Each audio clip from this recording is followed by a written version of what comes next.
Many of the questions that we receive from women here on YouTube are related to labor induction. And one question that comes over and over again is, what is the best sitting position to induce labor? Yes. So in this video, we are going to discuss why sitting in the right position can indeed support the whole going into labor process. And of course, we are going to tell you exactly which sitting position is the best to accomplish that and which sitting positions you should definitely avoid. Yes, Nathalie here is a pregnancy and birth consultant and TCM therapist. And Mathias is a researcher and science geek. And on this channel, we help expecting mummies naturally and science-based. So what is the best sitting position to induce labor? Okay, so first of all, can a good sitting position really help you go into labor spontaneously? Well, yes, but probably not the way you think it does. What you should not expect is that you just sit in the position that we are going to share with you and then you go into labor within, 2 hours after that, right? The effect of adopting a good sitting position is not the same as castor oil can have, for instance. But a good sitting position at the end of your pregnancy can certainly support the whole process of going into labor spontaneously. And here is why. Right. So most of the times when we talk about preparing the body for labor, we talk about the cervix. But at least equally important is the position of your baby in your pelvis, as well as the alignment of the baby's body with your pelvis. And that's because if your baby's head applies well to your cervix, the pressure from your baby's head on the cervix will not only support the whole cervical softening process, it can also support the process of thinning out your cervix, i.e. effacement, as well as dilation. Yes, but for this to be as effective as possible, we have to bring your baby's head into an optimal position over your cervix.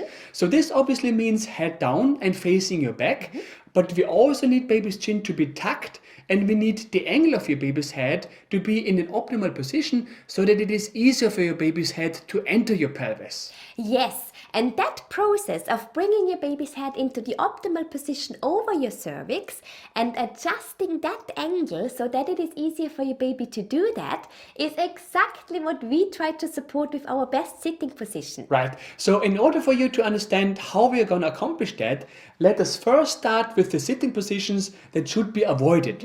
So at the end of your pregnancy, it would be best to avoid all reclining positions and of course all backlying positions. And the reason is gravity.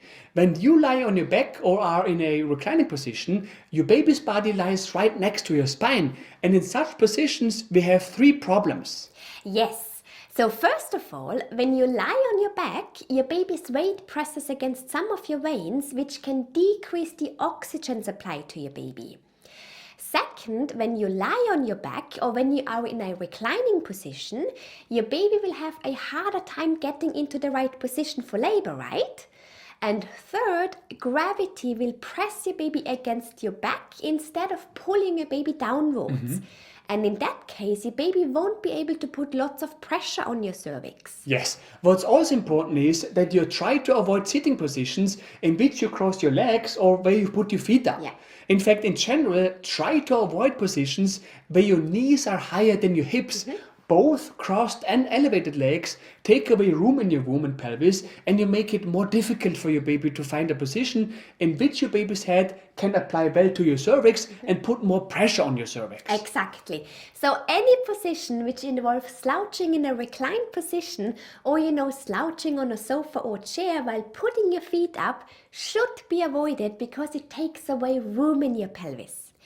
Sitting in a car, for instance, is one of the worst things you can do at the end of your pregnancy because then you're mostly in a reclined position and your knees are higher than your hips. But we are going to tell you in just a second what you can do if you have to get into a car. Yes, so the question is, how should you be sitting instead? Well, first of all, try to sit upright because when you do, the following happens. When you sit upright, your back will be straight and then gravity will no longer press your baby against your back. Instead, it will cause your uterus to tilt slightly forward. This allows your baby's body to better align with your pelvis and it also encourages flexion of your baby's head into the pelvis. Remember, we want the baby's chin to be tucked, right? And so sitting upright will make it easier for your baby to enter your pelvis, to move deeper into your pelvis and ultimately to put more pressure on your cervix. And in order to accomplish that, many women sit on a wedge cushion during those final weeks of the pregnancy. For example, like the one that we mentioned in the description below this video. Yes, in fact, a wedge cushion can also be a great solution if you have to get into a car, because such cushions keep your back straighter and they also keep the level of your hips above the level of your knees. Because then you provide your baby with more space in your womb and lower back. Yes, and you also better align your baby's body with your pelvis, because sitting upright will make your uterus tilt slightly forward, as we mentioned already, right? So you change the angle of your baby's head relative to your pelvis, which makes things much easier for your baby. Yes, but upright sitting positions are not all you can do. You can actually increase the effect of an upright sitting position by leaning forward. So for example, when you sit on a dining chair and read a book, let your elbows rest on the dining table so that you are in a forward leaning position. You can also turn the chair around and rest your arms on the back of the chair.